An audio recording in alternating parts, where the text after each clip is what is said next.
Hi, ich bin Hannes von Fuchsis. Du hast dir sicher in ein oder anderen Videos hast du mal das ein oder andere Sales- oder Marketing-Tool gesehen und hast dich vielleicht gefragt, okay, wie passt das jetzt alles in die große Strategie? Ein Tool allein reicht natürlich nicht. Es gibt 12 Schritte und da setzen wir 15 Tools ein über 3 Phasen. Und in diesem Video beschreibe ich, wie man das macht. Ja, also zunächst jetzt einmal beschreibe ich so ein bisschen psychologischen Hintergrund. Warum braucht man das alles? Ja, warum kann man nicht mit einer Werbeanzeige sofort sechsstellige Projekte abschließen? Warum dauert es seine Zeit? Und dann beschreibe ich diese zwölf Schritte, die man gehen muss und welche Tools man da einsetzt. Und ich zeige ein paar Beispiele und gebe Tipps, wie du das alles aufbauen kannst. So, bevor wir uns den ersten richtigen Funnel anschauen können, ist ganz wichtig, 3 Dinge zu verstehen. Es gibt nämlich 3 Modelle, die man im Hinterkopf behalten muss, wenn man erfolgreich seinen Sales Funnel aufbauen möchte. Und das erste ist gleich, nicht alle Menschen in deiner Zielgruppe wirst du zum Kaufen kriegen. Ne? Also man spricht so von der Käuferpyramide, dass man sagt, so 30% in jeder Zielgruppe wissen heute schon, dass sie niemals von dir kaufen werden. Ne? Du bist zu klein, du bist zu groß, du bist keine Ahnung, im falschen Bundesland, falschen Dialekt. 30% kriegst du nie überzeugt. Dann gibt es so weitere 30%, die sich relativ sicher sind, dass sie niemals von dir kaufen werden.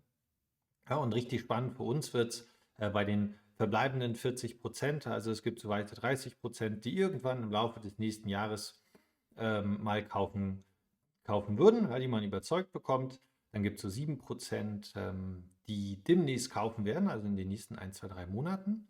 Und dann gibt es so 3% in jedem Markt, die gerade auf der Suche nach einem Produkt sind, das das Problem löst, das du mit deiner Dienstleistung beheben kannst. Ja? Und das gilt in allen Märkten, gibt es eine ähnliche Verteilung. Und das ist ganz wichtig im Hinterkopf zu erhalten, ja? Dass du nicht alle Leute überzeugen wirst und dass du für die unteren 3 Gruppen auch unterschiedliche Strategien in deinem Funnel brauchst. Das zweite Modell, was man im Hinterkopf behalten sollte, ist so ein klassisches psychologisches Modell, wie Menschen sich verhalten. Wie kommen Menschen eigentlich dazu, gewisse Verhaltensweisen an den Tag zu legen? Ja, und ich mag da das AIDA-Modell, 4 Phasen. Ja. Phase Nummer 1, Attention. Ja, also Leute müssen erstmal auf dich und dein Angebot aufmerksam werden. Wenn sie das geschafft haben, kannst du eventuell ihr Interesse wecken. Ja, ihr Interesse. Und danach musst du es schaffen, in deinen potenziellen Kunden ein Verlangen nach deinem Produkt oder deiner Dienstleistung zu erzeugen, bevor sie ganz zum Schluss unterschreiben können. Ja? Und das ist ein zweites ganz, ganz wichtiges Modell. Ja? Man kann nicht einfach, wie manche Werbeanzeigen das vermuten lassen, ja? Man schaltet irgendwie eine großartige Werbeanzeige und dann hat man sofort neue Kunden. Das funktioniert nicht. Und wenn man mal in die Forschung reinschaut, ja, braucht es gerade im gewerblichen Bereich braucht es sehr, sehr viel Zeit. Ja, deswegen sprechen wir immer vom 1174-Modell, das dritte wichtige Modell, was man im Hinterkopf behalten muss. Ja, weil wenn du gewerbliche Dienstleistungen oder gewerbliche Produkte verkaufst, ja, das verkaufst du nicht mit irgendwie einer Facebook-Kampagne oder irgendwie über Google Ads. Ja, das dauert seine Zeit und die Praxis zeigt und die Forschung unterstützt auch, dass man mindestens 11 Interaktionen braucht mit einem bis dato unbekannten Produkt oder einer unbekannten Dienstleistung oder unbekannten Firma, bevor man bereit ist, einen Vertrag zu unterzeichnen. Ja, und 7 Interaktionen allein reichen nicht. Man muss auch Zeit verbracht haben. Ja, ist auch im Dating so interessanterweise. Da kommt so auch die 3-Date-Regel her. Selbst ein One-Night-Stand, ja, der braucht irgendwie 7 Stunden im Club miteinander tanzen. Ja, also Vertrauen baut sich nur über Zeit auf und das müssen mindestens 7 Stunden sein. Und dann hat sich herausgestellt, es reicht nicht immer nur auf einen Kanal mit Menschen zu kommunizieren. Ja, das musst du in verschiedenen Kontexten machen. Also per E-Mail, du musst ein Video schicken, persönlich mal gesprochen haben, Zoom-Call, gemeinsam essen gegangen sein. Je mehr verschiedene Kontexte du zusammenkriegst, desto besser. So, was heißt das alles?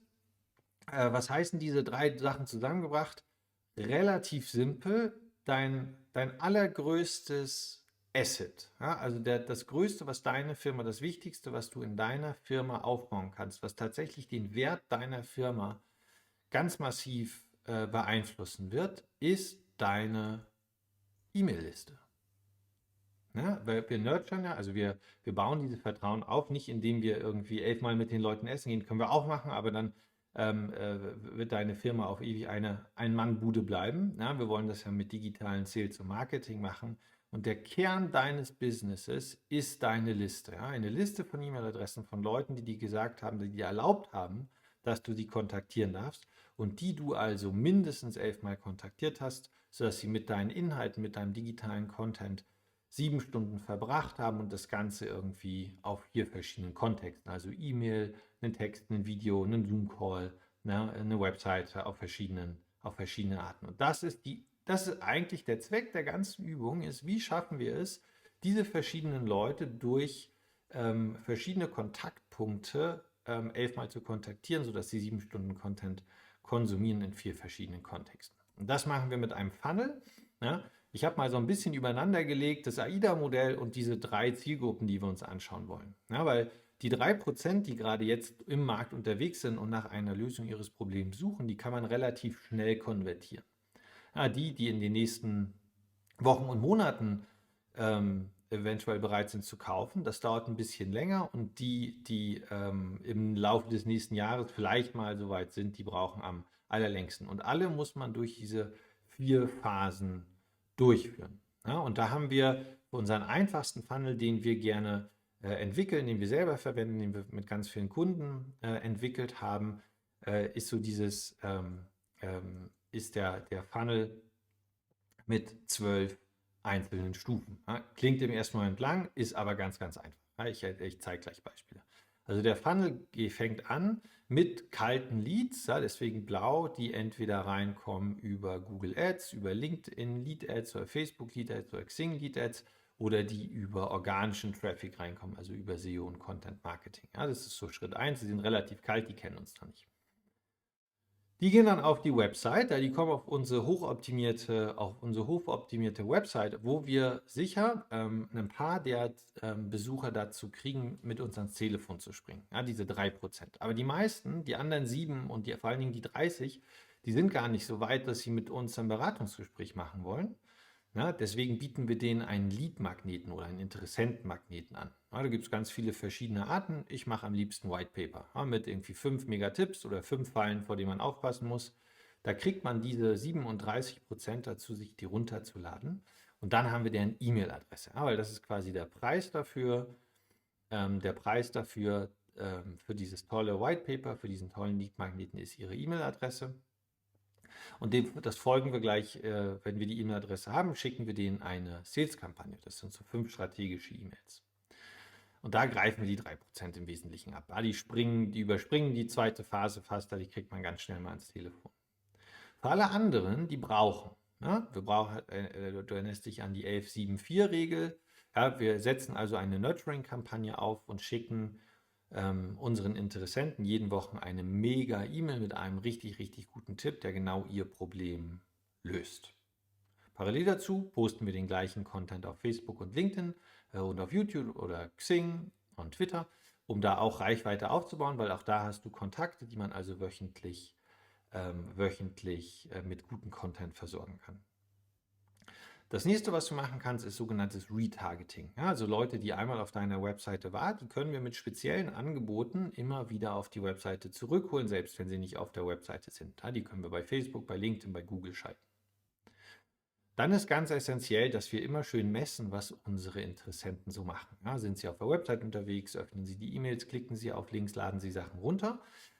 Und daran messen wir, ob sie warm sind, ja, also sie heiß werden so langsam. Also ob das Beziehungsbarometer so gestiegen ist, dass wir sagen können, so, jetzt probieren wir mal, denen ein Angebot zu machen und schicken denen im nächsten Schritt dann wieder 5 strategische E-Mails, schicken denen ein Angebot, erzählen unsere Geschichte nochmal mit ihnen als Helden und kriegen sie dann ans Telefon. Dann muss man eine Präsentation halten, ja, da gibt es relativ einfache Mittel, da gibt es auch so 7 Phasen oder 7 wichtige Slides, die in so eine Präsentation reingehören. Dann braucht man natürlich ein Sales-Skript, ja, also man kann nicht einfach unvorbereitet in so einen Call reingehen. Solche Sales-Calls sind hoch durchgeskriptet, also wie auswendig gelernt, natürlich ein bisschen eleganter vorgetragen. Und ganz zum Schluss brauchst du ein Angebotsdokument. Also, und ja, damit meine ich jetzt nicht irgendwie eine einseitige Excel-Kalkulation, sondern eine mehrseitige, richtig gute Präsentation, die nochmal alle Argumente wiederholt, nochmal alle verbleibenden Klarheiten beseitigt, ja, und nochmal so das letzte Quäntchen Vertrauen schenkt. So, und das schauen wir uns jetzt mal an, wie die so im Einzelnen aussehen. So, Lead Ad, das ist meine absolute Lieblingswerbeform. Ja, die kann man in den sozialen Kanälen posten. Also LinkedIn hat sowas, Facebook und Xing. Da schaltet man eine Werbeanzeige und das Coole daran ist, da kommt dann ein Formular, ein natives Formular und das müssen die Leute nicht mehr ausfüllen, deine Interessenten, ja, sondern E-Mail-Adresse und Name und Telefonnummer und was auch sonst du noch da an Daten von deinen Interessenten abgreifen willst, ist vorausgefüllt, sodass du eine richtig gute Conversion Rate hast. Ja. Also wir sehen bis zu 50% der Leute, die auf die Werbeanzeige klicken, die da auf Sign Up oder Download klicken, klicken dann im zweiten Schritt auch auf Absenden in dem Formular. Ja, das heißt, du kannst da E-Mail-Adressen von Leuten, die wirklich interessiert sind an deinem Produkt, kannst du bis zu 10 Euro pro E-Mail-Adresse kannst du da gut E-Mail-Adressen generieren. Ne? Natürlich brauchst du vorher einen guten Lead-Magneten, das zeige ich dir gleich. So, zweite sehr schöne Werbeform sind natürlich Google Ads, ja, weil da kommen Leute, das sind die 3%, die da suchen. Ja. Das sind die Leute, die ein Problem haben und nach einer Lösung suchen. Wenn die auf deine Webseite kommen, die kann man auch super konvertieren. Ja. Und dann die dritte große Traffic-Quelle ist natürlich organische Suchanfragen, die über Google reinkommen. Ja.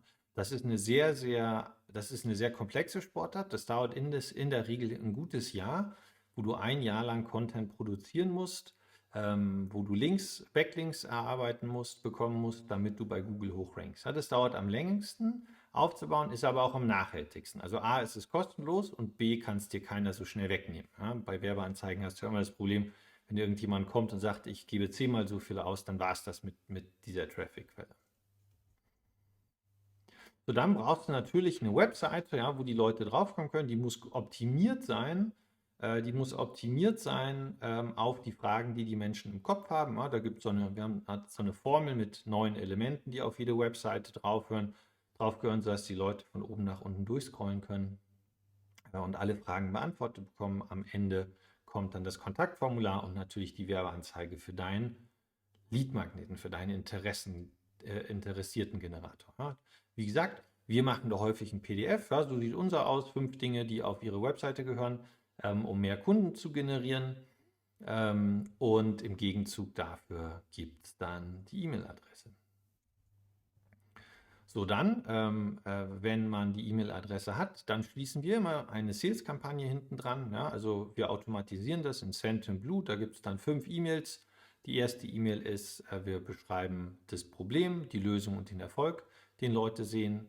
Zweite E-Mail ist, wir schicken ein Testimonial hinterher. Dritte E-Mail ist, wir zeigen, wie andere das Problem gelöst haben. Vierte E-Mail ist ein Paradigmenwechsel, wo wir so ein bisschen sagen, bislang dachtest du, Digital Sales Marketing funktioniert nicht, aber hier ist ein Beispiel, es funktioniert.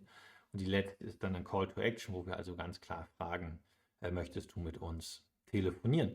Und diese Kampagne setzen wir dann später auch wieder ein, wenn wir merken, dass der Lead, dass da irgendwie so ein lauwarmer Lead heiß geworden ist, der also viel mit unserem Content interagiert hat, dann schicken wir dem die Kampagne nochmal, um ihn ans Telefon zu kriegen. So, dann Nurturing, ja, das sind also diese wöchentlichen E-Mails. So sieht unsere hier aus. Ja, also wir haben immer einen Artikel, den wir da reinpacken und ein Video, das wir produzieren, so ein Video wie dieses hier. Und damit bauen wir Vertrauen auf. Ja, also deine Interessenten sehen 52 Mal im Jahr eine E-Mail von dir in ihrem Posteingang mit einer sehr guten Betreffzeile.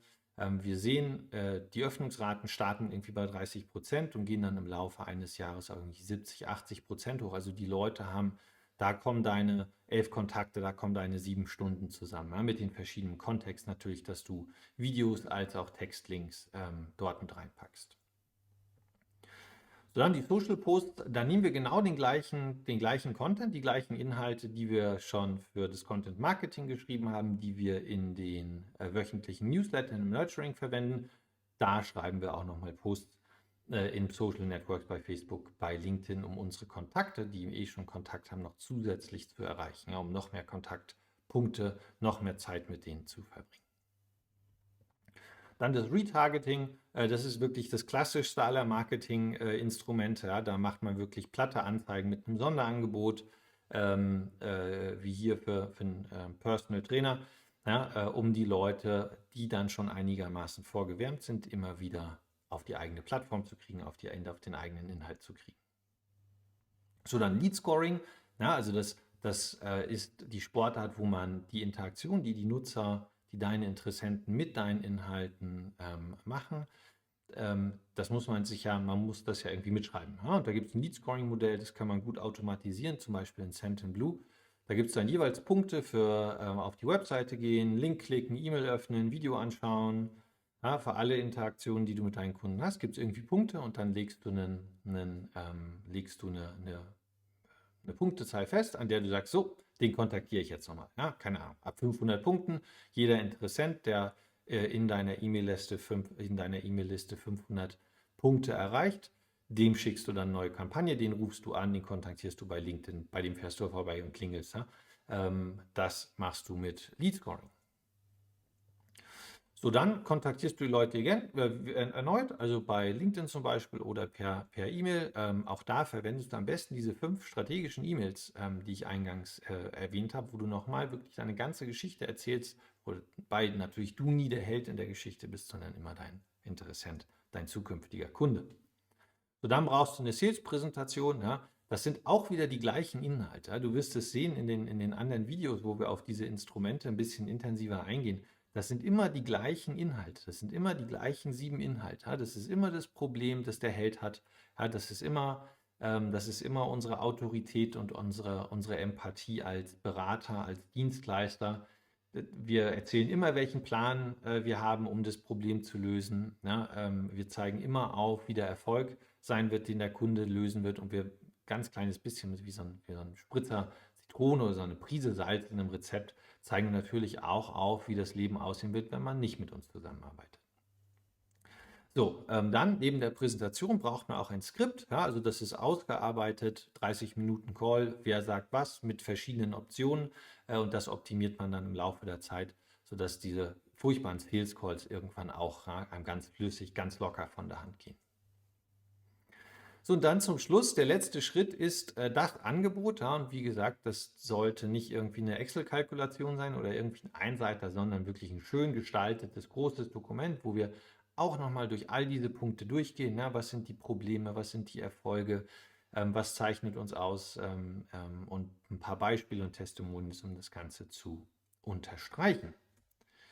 Und das ist so ein typischer Funnel, 12 Schritte. Ja, also am Anfang Traffic einsammeln über LinkedIn, über Suchen, über Lead-Anzeigen, über Google Ads, über über Content Marketing, über organischen SEO-Traffic, bringen wir die Leute auf unsere hochoptimierte Website. Ja. Da gibt es für die Kurzentschlossenen ein Kontaktformular, und für die noch ein bisschen mehr Beziehungsaufbau sich wünschen, da haben wir unser Lead-Generator, unseren Interessentenmagneten, unser White Paper, sodass wir an die E-Mail-Adresse kommen. Das schicken wir denen dann, schicken nochmal 5 Sales-Mails hinterher, um die 3% wirklich abzugreifen, das ans Telefon zu bekommen. Alle anderen, die schicken wir ins Nurturing, die kriegen also jede Woche eine E-Mail von uns, die sehen unsere wöchentlichen Posts auf Facebook oder sehen Kampagnen, wenn wir Retargeting machen. Und wenn sie dann genug mit unserem Content interagiert haben, dann schicken wir sie in eine neue Sales-Kampagne. Ja, dann kriegen sie ihre Präsentation von uns gezeigt. Wir haben ein Sales-Skript, dem wir sklavisch folgen, und wir machen ein schönes Angebot, das wir hinterher schicken. Also so baut man, das ist ein erster einfacher Funnel, den kann man dann mit der Zeit weiter aufbauen. Wenn du das spannend fandest und dir vielleicht noch ein paar mehr dieser Tools im Einzelnen mal anschauen möchtest, ja, dann registriere dich doch für unseren Newsletter auf fuchsis.de/newsletter.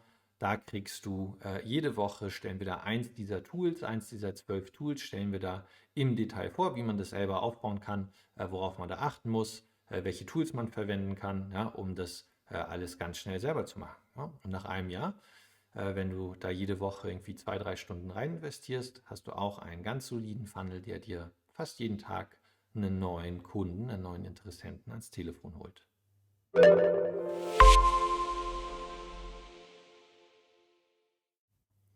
Wenn dir dieses Video gefallen hat, dann würde es mich wahnsinnig freuen, wenn du das mir zeigen könntest, indem du auf den Like-Button klickst. Und wenn du mehr von diesen wöchentlichen Videos bekommen möchtest, ja, dann kannst du ja gerne auf den Abonnieren-Button klicken. Und wenn du sofort benachrichtigt werden möchtest, wenn wir unser neues Video veröffentlichen, jeden Freitag, dann klick doch auch auf die Glocke, dann kriegst du eine Push-Notification auf dein Telefon.